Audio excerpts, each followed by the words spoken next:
Welcome everyone to Serving Up Plumbing. I'm David Butler, and today we're going to be teaching you how to braze copper. Not solder copper, but braze copper. But before we do that, please hit that subscribe button, give it a thumbs up if you like this video, and let me know what you'd like to see in the future. Now, let's learn how to braze copper.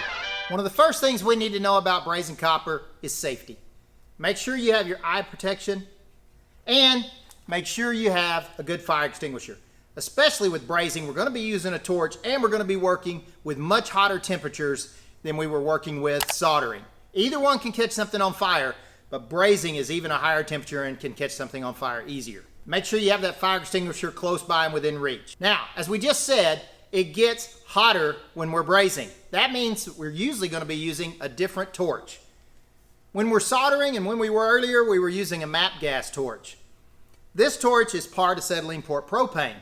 This torch will get in the 500, 600 degree range tops. A lot of times less than that. What we need to be is over 1,000 degrees to make brazing work properly and to use the brazing rod. Now, they do make MAP gas torches that will get hot enough. They're much larger and they burn the MAP gas up very quickly. I don't recommend them, but it is an option that you can get a very large MAP gas torch that will work on it. My preferred torch and method to use when we're brazing is the B tank with a turbo torch. That's this type of tank right here with this type of torch and regulator. Now let's talk about it real quick. We need to put our regulator on our tank. Now, these tanks, if you pull on the hose, can tip over in different ways. I've seen guys put it up like that. Well, you can see how bent and damaged this gauge is right here. That gauge is really cheap to replace. They're maybe $10 to $15 on Amazon. But this whole thing breaking off inside here is a whole nother problem and much more expensive to repair. So we want to always put it where our regulator is like this. The hose is pointing down, it's protected. If this falls over, it's going to land either on your gauge or on the main body of the torch regulator. This being the regulator. The other thing, this is a regulator that goes in and out. You need to turn this clockwise to the right and keep it that way the entire time. This is not something you need to adjust for a turbo torch. So we're going to put it on just like this. And on this particular bottle, this is a fuel bottle, but when you're not using oxygen acetylene, this is a right-hand thread. If there were an oxygen acetylene tank here, the fuel bottle might be a left-hand thread. Use a good crescent wrench to tighten it down. Don't use your channel locks. That'll just scratch up your regulator and wear it out. Crank it down, good and tight. If it squeaks at you, you've probably got it tight enough. Turn the gauge on, check your level. We have about 3/4 of a tank in this one. And this is a fuel bottle. You don't need to open this all the way, not at all. On fuel bottles, we only open it like 180 degree turn. Why? Because if we needed to shut it off in the case of an emergency, we had a fire or a situation where we needed to get this shut down fast, we want to be able to grab it, turn it off in one quick turn. So all fuel bottles, we only want to open about 180 degrees. That will give you plenty of flow of gas and it'll make a much safer situation in the event of an emergency. The torch. This is a turbo torch. One of the best things ever invented for plumbers. You don't have to use oxyacetylene when you use this. It actually has a turbine inside here that when the gas passes through, it accelerates it just like a turbo on a car, except this one's not motorized. It speeds up the air, pulls more oxygen, burns hotter, because the more oxygen you have in the mix, the hotter you can burn your torch. This tip right here is an A14. It's actually one of my favorite tips I've ever used. For years, I used an A11 tip. This tip right here runs about $130 to $150, but it's the only tip you'll ever need for brazing anything from 1/2 inch up to about 1.25 inches. And again, we do residential service, so 1 inch is about the largest we ever braze. One more thing you need to make sure and always use for personal protection equipment when you're brazing. Again, I said we're working with much higher temperatures. You need a good pair of leather gloves. Not rubber gloves, not brown jersey gloves. Those will ignite just by touching the pipe. We're gonna get it so hot. Good leather gloves or some type of leather substitute that works just the same as leather. This will protect your hands from getting your hands burned. All right, why do we use brazing? We've talked about the torch we need. Now let's talk about why we should be brazing something at all. Well, under slab repairs are a big problem here in North Texas. They may not be everywhere because a lot of places have basements, but here we have a lot of slab foundations. And most all houses up till about 2010 were roughed in with copper tubing. And that copper tubing was looped under the slab in a series of loops and then manifolded together. Well, a lot of those pipes were damaged when they were put in. A lot of them had flux that was dripped down inside them that caused eating on them over the years. A lot of them have erosion from possibly improper reaming or maybe a kink in the copper because it was soft copper when they rolled it out under the slab. All kinds of things could have happened to it. Maybe it's just really bad soil or white rock and it ate a hole in it or rubbed a hole in it because someone backfilled it with rocky rubble instead of nice good cushion sand. Regardless, to make a repair under the slab, right now we're still using brazing. Some of your manufacturers of press fittings and Uponor have said they're good below grade, but I haven't seen very many inspectors that are approving using them under a slab. It's fine if you're using them under a flat work like a driveway or that sort of thing, but under slab, and especially here at Milestone, we still require that everything be brazed if it's a copper repair under the slab. So, let's learn how to braze, shall we? In a previous video, we talked about soldering. Now that's what we call soft soldering, and you can find that video at the end of this video or linked on my channel. The difference is this. We already talked about a different torch because we're wanting to get the pipe much hotter than we do when we're just soldering. Another thing we want to make sure and do is we don't use flux. Now, the really cool thing about brazing rod, which this is SIL-FOS, is it is chemically made with materials such that it will stick to copper at a certain temperature with no use of flux. It kind of would be like you say self-fluxes, but there is no flux in here. It's just the metals are made so that when they get the right temperature, they will stick to copper and bond to it just as if the copper was never cut in two. We don't use flux. When you're brazing, you never use flux. Now don't get this mixed up with silver soldering. With silver soldering, you're generally joining dissimilar metals such as copper to brass. We spoke about silver soldering before, about the difference in it and SIL-FOSing in a short that we had on the channel. Silver soldering is not the same. It does use flux. It still uses real high temperatures. But when you're brazing with brazing rod, SIL-FOS, you never use flux. So let's put that away. Other than that, you do everything the same from the start. After you cut the pipe, you want to make sure and ream it. So we're going to ream the copper good.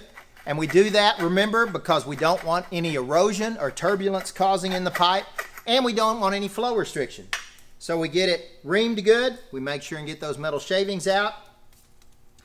We're going to take a coupling and we're going to braze a coupling this time. What do we need to do to that coupling?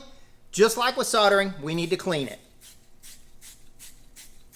So we get the coupling good and clean, both sides. But what we want to make sure and do is if we're hot and sweaty or dirty, we got to keep that extremely clean. Remember, cleaning copper is everything no matter what you're joining. PVC, fusion weld, anything. Cleaning the pipe is one of the most important things. Cleaning the pipe, like we said, is very important. So let's clean the copper. Get this good and shined up using the shoe shine method there. We've got another piece right here we're going to use to join it. I've already cut it and reamed it. Now this one I don't have the ability to shoe shine, do I? So I'm using it like this. Remember, I fold it over my sand cloth. We're getting it good and shiny, leaving no tarnish on it whatsoever. So we have a good shiny piece of copper all the way around. Now, no flux, remember? We're going to slide these pieces together all the way with no flux. Don't touch the clean part. Okay, we're all good. Now, one thing about it, when we talked earlier about soldering, we were talking about placement of your torch. And we mentioned something called capillary action. All of that still plays a role in brazing, just as it does in soldering. We're going to start with our torch on the bottom.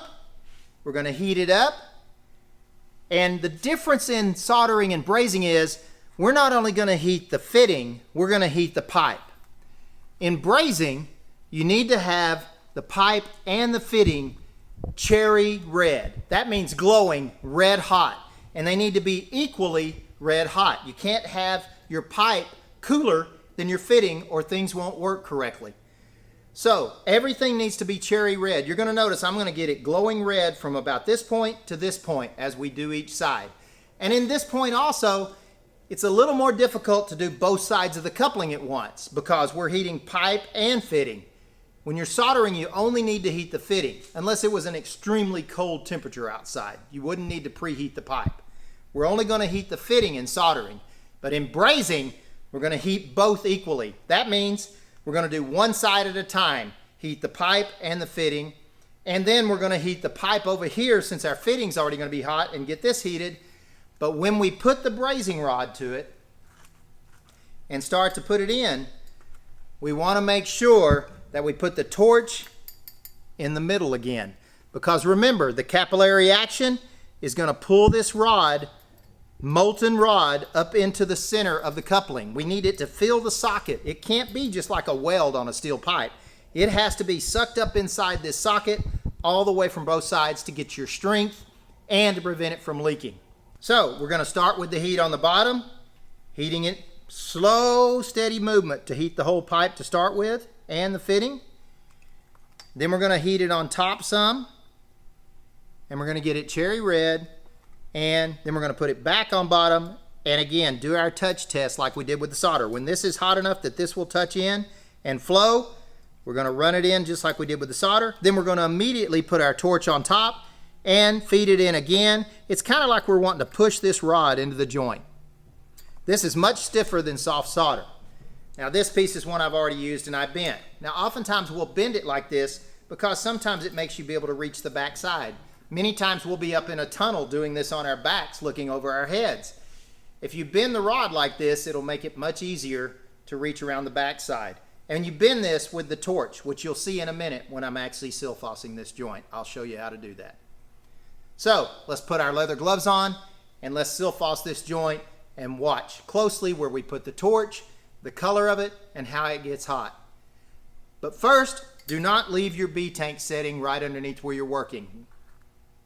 We're working with a lot of hot temperatures here and a lot of things. SIL-FOS could drip down on your hose or something of that nature. You don't want your hose underneath here. Let's move this back out of the way. Get it over here. Get our torch uncoiled. Pull our torch around behind here so that we're not going to get it underneath where we're going to be SIL-FOSing. And let's SIL-FOS this joint. Now this is going to be a little loud. Turbo torches are loud, but they're extremely hot. And if you'll notice, there's going to be some bright blue fingertips right here. There'll be bright blue fingertips right here that are the hottest spot. We want those bright blue fingertips. It kind of looks like 3 fingers pointing up like this. Those tips are the hottest spot on the torch. That's going to make it heat up the fastest and the most efficient for you. The further back you hold your torch, the longer it's going to take to heat it. Now, how do we control our temperature on this? One thing about it, we don't turn the knob down and up on this. You notice this torch is nice and clear. If you ever find a tip that is dark black right here, it means somebody was burning their torch incorrectly, and it will damage the tip. When you fire it up, you don't need to open it all the way, but you need to open it to where it burns full, which is only about the same amount of turn that we did on that. It's about the roll of your fingers right there. Okay? So when we strike it off, we're going to get the flame burning correctly. Then we're going to start this, and we're going to SIL-FOS the joint. Now, one last thing you'll notice when I'm doing this, I'm going to SIL-FOS the joint, use the capillary action, get it all to suck up, and then I'm going to come back and do what I consider a little bit of insurance. You don't have to do this, but I teach this in my class because if you can do anything to prevent having a leak, we want to do that, don't we? So after I SIL-FOS the joint and get it to suck up, I come back and I do what I call capping the joint. Now you have to watch your colors very closely. You'll notice that SIL-FOS goes from when it's cooling to dark purple to black. As it gets hotter, it goes to gold, and then it goes to silver, and then it goes to cherry red, glowing red hot. Those different colors also tell you what temperature it's at.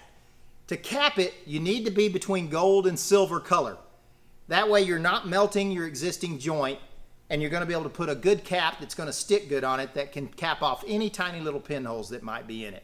And it makes you have a nice, good-looking, strong joint. And understand, a brazed SIL-FOS joint is as strong as the copper itself. If you put it between 2 4-wheel drive trucks and try and pull on it, it won't pull that joint apart. It'll pull the copper apart first.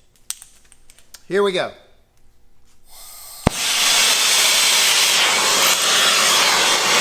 There'll be bright blue fingertips right here that are the hottest spot. We want those bright blue fingertips. Kind of looks like 3 fingers pointing up like this. Those tips are the hottest spot on the torch. That's going to make it heat up the fastest and the most efficient for you.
And that's how you SIL-FOS a joint, and that's how you cap it.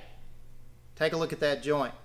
Notice the colors as they turn from silver to gold to darker purple. That's when it's cooling. One thing about it, you don't want to bump or jar this joint until it's completely purple. Now understand, this pipe gets hot way down each way. It can burn you for quite a distance. If there's anything further down that could melt or catch on fire, you can take a wet rag. You tie the wet rag around it. You can even do this around solder joints if there's soft solder joints somewhere close by. So you tie the wet rag around it and it'll stop the heat from transferring up the pipe. Keep the rag wet. Try and use something that's like a terry cloth towel or a piece of t-shirt. Don't get it hit with your torch either, but keep it soaking wet and it'll keep your heat from traveling too far. One last thing. One of the biggest problems you can have when you're brazing a line like this is the expansion of the air inside it. The air inside it has a lot of moisture in it because it's been a water pipe, right? There's water still somewhere in it. Well, this probably goes up through the slab and ties onto a toilet or to a bathtub or a lavatory or a kitchen sink. You need to vent the pipe prior to brazing under a slab. You can see I've got an open end here. We don't have to worry about that. But when you're under a slab, you need to go up top, whatever this is connected to, a toilet, a lavatory, whatever, disconnect the stop from the flex and open up the stop.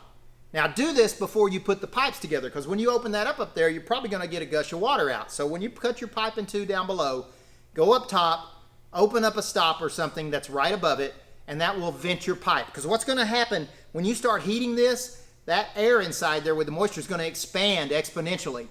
It needs some place to go, like a smokestack out the roof. If it doesn't have any place to go, what's it going to do? It's going to blow pinholes in your braze joint. It'll bubble a hole through it. You may not even realize it's doing it. And if it does that, you're going to have a leak. And nothing's worse than that, because these joints, you have to cut everything out and start over. So make sure you have a vented pipe whenever you're going to be brazing. One last thing, you need an inspection mirror. Just a regular mechanic's inspection mirror. You can buy these on Amazon. You can buy them at the auto parts store, even at Home Depot. Why? Because if you're under a slab or this is down in the ground where you can't see the other side, you need to make sure and use your mirror to take a better look at the backside of the joint. You need to do this when you clean it also, because if you don't get the backside clean, you may have a spot on there that's some tarnish or something that will keep your SIL-FOS from sticking. After you've brazed it, make sure and look all the way around it with your mirror to see if there's any tiny little pinholes, because right now you can reheat this joint before you ever put water in it, and you could cap that off. You could take it and cap off that tiny little pinhole and not have to worry about it all. You don't have to get it to suck all the way up again. All it has to have is a cap over it. SIL-FOS is extremely strong. We heat it to over 1,000 degrees to get it to melt into the joint. So all you need to do is cap those tiny little pinholes, and again, it will be stronger than the copper itself. Brazing and soldering are alike, yet they're different. The temperatures are completely different. We don't use flux when we're brazing. Cleaning is everything, as it is with joining any pipes. Hope this has helped you out. I hope you know how to braze now, and I hope you get a chance to go out there and practice it. A lot of plumbers don't have B tanks nowadays with turbo torches. Every plumber should have one if they're in an area where they're going to have to repair copper slab leaks under the slab. Now, they are expensive. It costs about $500 for one of these torches. Maybe check with an uncle or a grandpa or a friend, or sometimes when you're at someone's house, maybe there's one sitting in someone's garage that you can ask them if you could purchase from them that they're not using anymore. You can get B tanks that way a lot less. Make sure you check it out, but make sure and get a B tank if you're a plumber in an area where you have mostly slab foundations. Thanks for watching this video. Please hit that subscribe button. If you've got any questions or any comments on brazing, I'd love to hear them, and I look forward to seeing you next time. Remember to tell your friends, the Butler brazed it.